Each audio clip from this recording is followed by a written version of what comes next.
ਸਮਾਗਮ ਤੋਂ ਅੱਜ ਤੱਕ ਦੇ ਸਮੇਂ ਦੌਰਾਨ ਕਈ ਸਤਿਕਾਰਯੋਗ ਸ਼ਖਸੀਅਤਾਂ ਸਾਡੇ ਤੋਂ ਵਿਛੜ ਗਈਆਂ ਹਨ। ਅਸੀਂ ਉਹਨਾਂ ਨੂੰ ਸ਼ਰਧਾਂਜਲੀ ਦੇਣ ਲਈ ਇਕੱਤਰ ਹੋਏ ਹਾਂ। ਇਹਨਾਂ ਸ਼ਖਸੀਅਤਾਂ ਤੋਂ ਇਲਾਵਾ ਨੌਜਵਾਨ ਗਾਇਕ, ਗੀਤਕਾਰ ਅਤੇ ਅਦਾਕਾਰ ਸ਼੍ਰੀ ਸ਼ੁਭਦੀਪ ਸਿੰਘ ਸਿੱਧੂ, ਜੋ ਵਿਸ਼ਵ ਦੇ ਵਿੱਚ ਸਿੱਧੂ ਮੂਸੇਵਾਲਾ ਦੇ ਨਾਂ ਤੋਂ ਚਰਚਿਤ ਸਨ, ਵੀ ਸਾਨੂੰ ਮਿਤੀ 29 ਮਈ 2022 ਨੂੰ ਸਦੀਵੀ ਵਿਛੋੜਾ ਦੇ ਗਏ ਹਨ। ਉਹਨਾਂ ਦਾ ਜਨਮ 11 ਜੂਨ 1993 ਨੂੰ ਪਿੰਡ ਮੂਸਾ, ਜ਼ਿਲ੍ਹਾ ਮਾਨਸਾ ਵਿਖੇ ਹੋਇਆ। ਉਹਨਾਂ ਨੇ ਸਾਲ 2022 ਦੀਆਂ ਵਿਧਾਨ ਸਭਾ ਚੋਣਾਂ ਵਿੱਚ ਹਲਕਾ ਮਾਨਸਾ ਤੋਂ ਚੋਣ ਵੀ ਲੜੀ। ਉਹਨਾਂ ਨੇ ਛੋਟੀ ਉਮਰ ਵਿੱਚ ਕੌਮਾਂਤਰੀ ਪੱਧਰ ਤੇ ਨਾਮਣਾ ਖੱਟਿਆ। ਉਹਨਾਂ ਨੂੰ ਟਿੱਬਿਆਂ ਦੇ ਪੁੱਤ ਵਜੋਂ ਵੀ ਜਾਣਿਆ ਜਾਂਦਾ ਹੈ। ਅਸੀਂ ਪਰਮਾਤਮਾ ਅੱਗੇ ਅਰਦਾਸ ਕਰਦੇ ਹਾਂ ਕਿ ਉਹ ਇਹਨਾਂ ਵਿਛੜੀਆਂ ਸ਼ਖਸੀਅਤਾਂ ਦੀਆਂ ਰੂਹਾਂ ਨੂੰ ਆਪਣੇ ਚਰਨਾਂ ਵਿੱਚ ਨਿਵਾਸ ਬਖਸ਼ਣ, ਉਹਨਾਂ ਦੇ ਪਰਿਵਾਰ ਨੂੰ ਚੜ੍ਹਦੀ ਕਲਾ ਵਿੱਚ ਰੱਖਣ ਅਤੇ ਭਾਣਾ ਮੰਨਣ ਦਾ ਬਲ ਬਖਸ਼ਣ। ਹੁਣ ਮੈਂ ਸਮੂਹ ਮੈਂਬਰ ਸਾਹਿਬਾਨ ਨੂੰ ਬੇਨਤੀ ਕਰਦਾ ਹਾਂ ਕਿ ਇਹਨਾਂ ਵਿਛੜੀਆਂ ਰੂਹਾਂ ਦੀ ਯਾਦ ਵਿੱਚ 2 ਮਿੰਟ ਮੌਨ ਧਾਰਨ ਕਰਨ ਲਈ ਖੜੇ ਹੋਈਏ।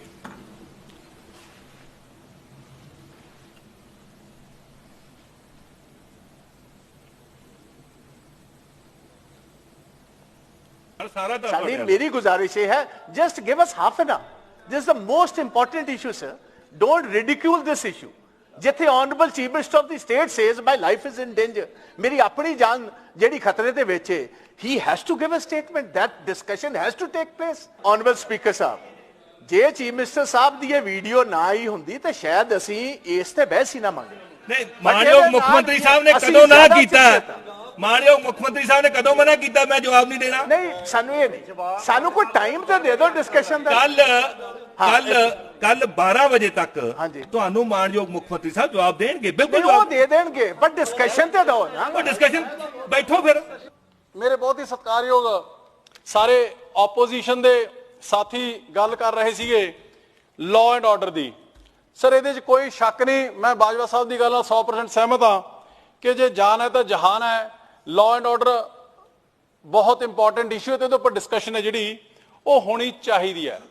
ਪਰ ਸਰ ਮੈਂ ਇਹਦੇ 'ਚ ਮੈਂ ਕੋਈ ਇਹ ਨਹੀਂ ਕਹਿੰਦਾ ਹੈਗਾ ਕਿ ਤੁਹਾਡਾ ਜਿਹੜਾ ਸਵਾਲ ਹੈ ਜਾਂ ਤੁਹਾਡਾ ਕੰਸਰਨ ਹੈ ਉਹ ਗਲਤ ਹੈ, ਪਰ ਸਰ ਇਹਨੂੰ ਇੱਕ ਵਾਈਡਰ ਪਰਸਪੈਕਟਿਵ ਦੇ ਵਿੱਚ ਦੇਖਣ ਦੀ ਅੱਜ ਲਾਅ ਐਂਡ ਆਰਡਰ ਨੂੰ ਲੋੜ ਹੈ। ਪਿਛਲੇ ਦਿਨਾਂ ਦੇ ਵਿੱਚ ਮੈਂ ਜੋ ਦੁਨੀਆ ਦੇ ਵਿੱਚ ਜਿਨ੍ਹਾਂ ਦੀ ਬਹੁਤ ਪਪੂਲੈਰਿਟੀ, ਸਿੱਧੂ ਮੂਸੇਵਾਲਾ, ਉਹਨਾਂ ਦਾ ਬੜਾ ਦਰਦਨਾਕ ਕਤਲ ਹੋਇਆ। ਉਸ ਤੋਂ ਬਾਅਦ ਇੱਕ ਵੈਸੇ ਵੀ ਮਾਹੌਲ ਹੈ ਜਿਹੜਾ ਉਹ ਲਾਅ ਐਂਡ ਆਰਡਰ ਦੇ ਉੱਪਰ ਕਾਫੀ ਰੇਜ਼ ਕੀਤਾ ਗਿਆ। ਪਰ ਮੈਂ ਸਰ ਇਹ ਕਹਿਣਾ ਚਾਹੁੰਦਾ, ਇਹ ਪੁੱਛਣਾ ਚਾਹੁੰਦਾ ਅੱਜ ਤੁਹਾਡੇ ਜ਼ਰੀਏ ਆਪੋਜੀਸ਼ਨ ਨੂੰ, ਸਾਰਿਆਂ ਨੂੰ ਔਰ ਪੂਰੇ ਪੰਜਾਬ ਨੂੰ, ਕਿ ਕੀ ਸਰ ਇਹ ਜੋ ਅੱਜ ਲਾਅ ਐਂਡ ਆਰਡਰ ਦੀ ਮੇਰੇ ਸਤਿਕਾਰਯੋਗ ਵੀਰ ਗੱਲ ਕਰਦੇ ਨੇ, ਕੀ ਇਹ 3 ਮਹੀਨਿਆਂ ਦੇ ਭਗਵੰਤ ਮਾਨ ਜੀ ਦੀ ਸਰਕਾਰ ਦੀ ਦੇਣ ਹੈ? ਸਰ ਇਹ ਉਹ ਕੰਡੇ ਨੇ ਜਿਹੜੇ ਪਿਛਲੀਆਂ ਸਰਕਾਰਾਂ ਦੇ ਵਿਜੇ ਹੋਏ ਨੇ, ਅਸੀਂ ਤਾਂ ਸਿਰਫ ਔਰ ਸਿਰਫ ਉਹਨਾਂ ਨੂੰ ਚੁਗਣ ਲੱਗੇ ਹੋਏ ਆ। ਸਰ ਮੇਰੇ ਤੋਂ ਇੱਕ ਮਿੰਟ ਰਾਜਾ ਜੀ, ਐ ਨਾ ਕਰੋ, ਇੱਕ ਬੋਲ ਲੈਣ ਦੋ ਬੋਲੋ ਆਪਾਂ।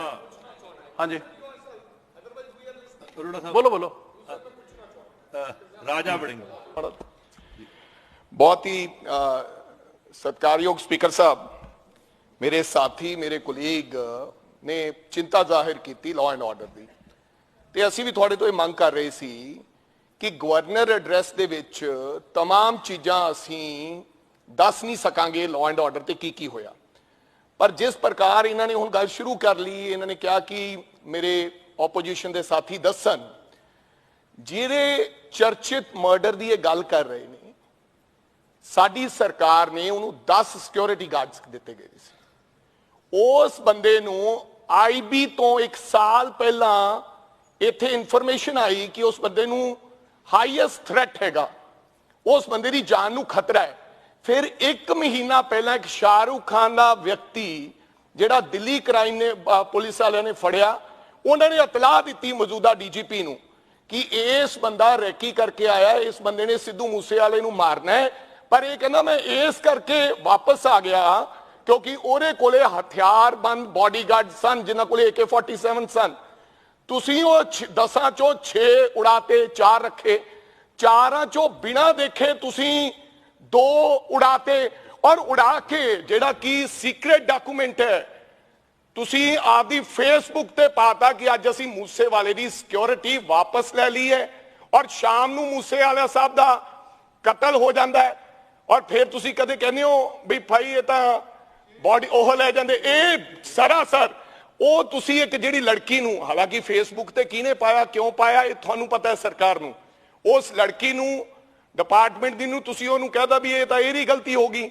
ਸੋ ਇਹ ਸਰਾਸਰ ਸਿੱਧੂ ਮੂਸੇਵਾਲੇ ਦਾ ਕਤਲ ਬਚ ਸਕਦਾ ਸੀ ਅਗਰ ਸਰਕਾਰ ਚਾਹੁੰਦੀ, ਔਰ ਕਾਂਗਰਸ ਪਾਰਟੀ ਦੇ ਰਾਜ ਦੇ ਵਿੱਚ ਇਸ ਤਰ੍ਹਾਂ ਦਾ ਕੋਈ ਹੱਲਾ ਨਹੀਂ ਹੋਇਆ। 90 ਦਿਨਾਂ ਚ 70 ਜਾਨਾਂ ਜਾ ਚੁੱਕੀਆਂ ਜਨਾਬ।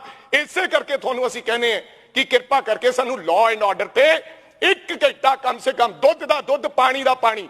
ਪੰਜਾਬ ਦੀ ਜਨਤਾ ਸਾਨੂੰ ਲਾਈਵ ਦੇਖ ਰਹੀ ਹੈ।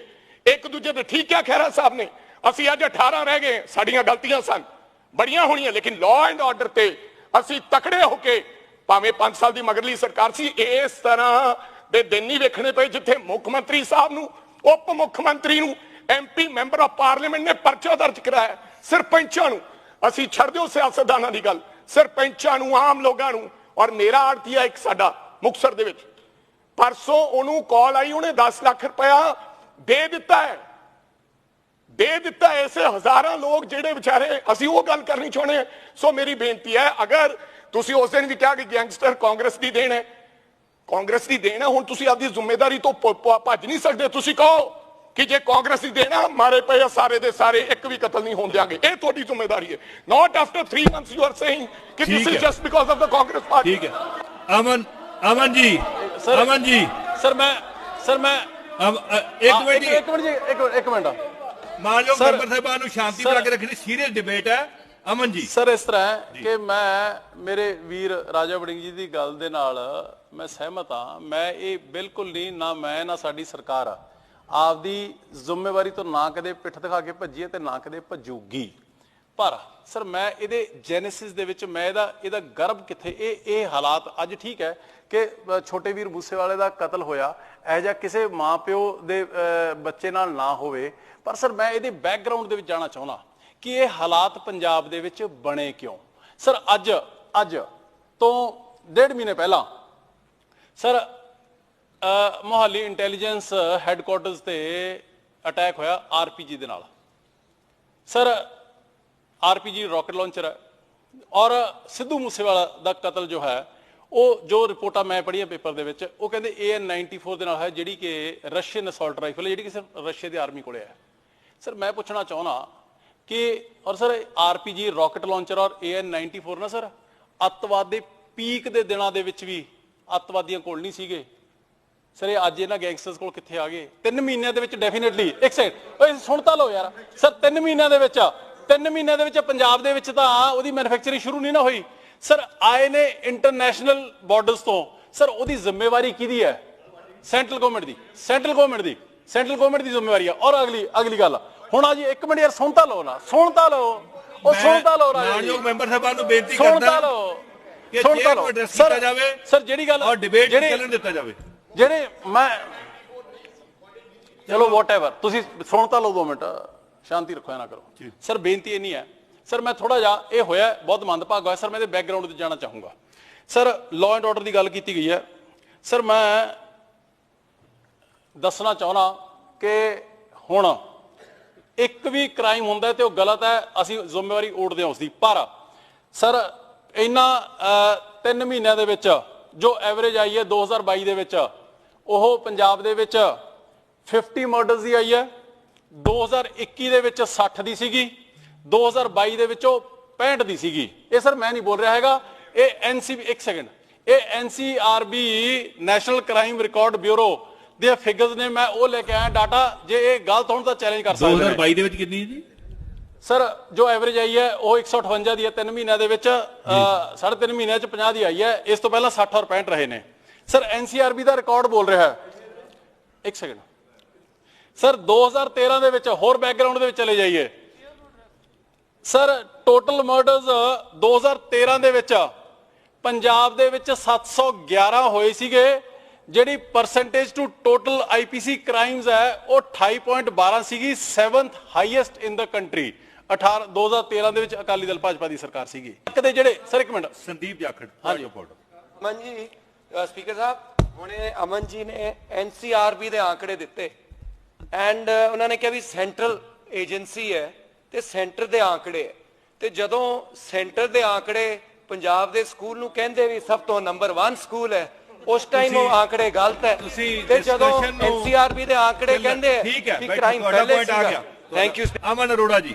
ਸਰ ਇਸ ਤਰ੍ਹਾਂ ਹੈ, ਮੈਂ ਦੱਸ ਦਿੰਦਾ, ਅਰੋੜਾ ਜੀ ਮੈਂ ਦੱਸ ਦਿੰਦਾ ਸਰ, ਇਹ ਜੇ ਫਰਕ ਇੰਨਾ ਕੁ ਹੈ ਕਿ ਜਿਹੜੇ ਐਜੂਕੇਸ਼ਨ ਵਾਲੇ ਆંકੜੇ ਦੱਸਦੇ ਨੇ ਉਹਦੇ ਚ ਉਹਨਾਂ ਦੀ ਜੋ ਰਿਪੋਰਟ ਹੈ ਉਹ ਇੰਡੀਕੇਟਿਵ ਹੋ ਸਕਦੀ ਹੈ, ਜਿਹੜੇ ਇਹ ਰਿਕਾਰਡ ਨੇ ਇਹ FIRs ਹੋਈਆਂ ਨੇ 302 ਦੀਆਂ, ਇਹ ਫਰਕ ਹੈ। ਠੀਕ ਹੈ, so please try to understand. ਇਹ ਹੌਸਲੇ ਇਹਨਾਂ ਕ੍ਰਿਮੀਨਲਸ ਦੇ ਉਦੋਂ ਬੁਲੰਦ ਹੁੰਦੇ ਨੇ ਜਦੋਂ ਸਰ 2000 ਅੱਜ ਦੀ ਡੇਟ ਦੇ ਵਿੱਚ ਅਨਰਿਜ਼ੋਲਵਡ ਕੇਸ, ਜਿਹੜੇ ਤੁਸੀਂ ਅਨਰਿਜ਼ੋਲਵਡ ਸਬਜੈਕਟਸ ਦੀ ਗੱਲ ਕਰ ਰਹੇ ਸੀਗੇ ਸਰ, ਹਾਈਐਸਟ ਨੇ ਪੰਜਾਬ ਦੇ ਵਿੱਚ 44.7 ਇਹਨਾਂ ਦੀਆਂ ਸਰਕਾਰਾਂ ਵੇਲੇ ਦੇ। ਸਰ ਹੋਰ ਇੱਕ ਐਗਜ਼ਾਮਪਲ ਰੰਧਾਵਾ ਸਾਹਿਬ ਤੁਹਾਡੇ ਮਤਲਬ ਦੀ ਹੈ ਸਰ, ਮੇਰੇ ਵੱਡੇ ਵੀਰ ਰੰਧਾਵਾ ਸਾਹਿਬ, ਤੁਸੀਂ ਮੈਨੂੰ ਐਡਰੈਸ ਕਰੋ ਜੀ। ਹਾਂ ਤੋਂ ਨਹੀਂ ਕਰ ਰਹੇ ਜੀ, ਮਤਲਬ ਦੀ ਉਹਨਾਂ ਦੀ ਹੈ ਮਤਲਬ ਸਰ ਰੌਲਾ ਪਿਆ ਕਿ ਇੰਨੇ ਉਹ ਕ੍ਰਾਈਮਸ ਹੋ ਰਹੇ ਨੇ ਸਰ, ਅਨਰਿਜ਼ੋਲਵਡ ਪਤਾ ਕੇਸਿਸ ਕਿਵੇਂ ਰਹੇ ਨੇ ਜੀ, ਅਨਟ੍ਰੇਸਡ ਕਿਵੇਂ ਰਹੇ ਨੇ ਸਰ, ਪੋਲੀਟੀਕਲ ਪੈਟਰੋਨੇਜ ਰਹੀ ਹੈ ਅੱਜ ਤੱਕ, ਅੱਜ ਤੋਂ ਬਾਅਦ ਨਹੀਂ ਹੋਣੀ ਹੈਗੀ। ਮੈਂ ਐਗਜ਼ਾਮਪਲ ਦੇ ਦੇਣਾ ਤੁਹਾਨੂੰ ਸਰ, ਰੰਧਾਵਾ ਸਾਹਿਬ ਮੇਰੇ ਵੱਡੇ ਭਰਾ ਨੇ, ਸਟੇਟਮੈਂਟ ਹੈ ਸਰ ਉਹਨਾਂ ਦੀ 21 ਅਕਤੂਬਰ 2021 ਦੀ, ਜਿਹਦੇ ਵਿੱਚ ਇਹਨਾਂ ਨੇ PAP ਪੰਜਾਬ ਆਰਮਡ ਪੁਲਿਸ ਦੇ ਫੰਕਸ਼ਨ ਦੇ ਵਿੱਚ ਕਿਹਾ ਕਿ ਮੌੜ ਬੰਬ ਬਲਾਸਟ ਦੀ ਇਨਵੈਸਟੀਗੇਸ਼ਨ ਨੂੰ, ਪ੍ਰੋਬ ਨੂੰ ਸਾਡੇ ਮੁੱਖ ਮੰਤਰੀ ਕੈਪਟਨ ਅਮਰਿੰਦਰ ਸਿੰਘ ਨੇ ਇੰਸਟਾਲ ਕੀਤਾ ਸੀਗਾ। ਇਹਨਾਂ ਦੀ ਔਨ ਰਿਕਾਰਡ ਸਟੇਟਮੈਂਟ ਹੈ ਸਰ। ਮੈਂ ਪੁੱਛਣਾ ਚਾਹੁੰਦਾ, ਜਦੋਂ ਸਿਆਸੀ ਲੋਕ ਆਹ ਕੁਛ ਕਰਨਗੇ ਸਰ, 7 ਬੰਦੇ ਬਣੇ ਸੀ ਮੌੜ ਦੇ ਵਿੱਚ, ਜਦੋਂ ਸਿਆਸੀ ਲੋਕਾਂ ਵੱਲੋਂ ਆਹ ਕੁਛ ਹੋਊਗਾ, ਚਾਹੇ ਉਹ ਇੱਧਰ ਨੇ ਚਾਹੇ ਉੱਧਰ ਨੇ, ਤੇ ਸਰ ਗੈਂਗਸਟਰ ਕਿਉਂ ਨਾ ਪੈਦਾ ਹੋਣਗੇ ਜੀ, ਕਿਉਂ ਨਾ ਪੈਦਾ ਹੋਣਗੇ ਸਰ। ਮੇਰੀ ਤੁਹਾਨੂੰ ਹੱਥ ਬੰਨ੍ਹ ਕੇ ਬੇਨਤੀ ਹੈ, ਡਿਸਕਸ਼ਨਾਂ ਰੱਖੋ ਜਿੰਨੀਆਂ ਮਰਜ਼ੀ, ਲਾਅ ਐਂਡ ਆਰਡਰ ਤੇ ਰੱਖੋ, ਕਿਸੇ ਗੱਲ ਦੀ ਪਰਵਾਹ ਨਹੀਂ ਹੈਗੀ, ਕੱਲੀ ਗੱਲ ਦਾ ਜਵਾਬ ਦੇਵਾਂਗੇ। ਪਰ ਸਿਰਫ ਔਰ ਸਿਰਫ ਆ 2-3 ਮਹੀਨਿਆਂ ਦੇ ਵਿੱਚ ਤੁਸੀਂ ਆਪਣੀਆਂ ਸਾਰੀਆਂ ਕਾਰਗੁਜ਼ਾਰੀਆਂ, ਆਪਣੀਆਂ ਸਾਰੀਆਂ ਜਿਹੜੀਆਂ ਤੁਹਾਡੀਆਂ ਮਾਲ ਇੰਟੈਂਸ਼ਨਸ ਤੇ ਮਾਲ ਫੰਕਸ਼ਨਸ ਨੇ, ਉਹ ਤੁਸੀਂ ਸਾਡੇ ਗਲ ਪਾ ਕੇ ਤੁਸੀਂ ਕਹੋਗੇ ਤੁਸੀਂ ਪਾਕ ਸਾਫ ਨਿਕਲ ਜਾਓਗੇ।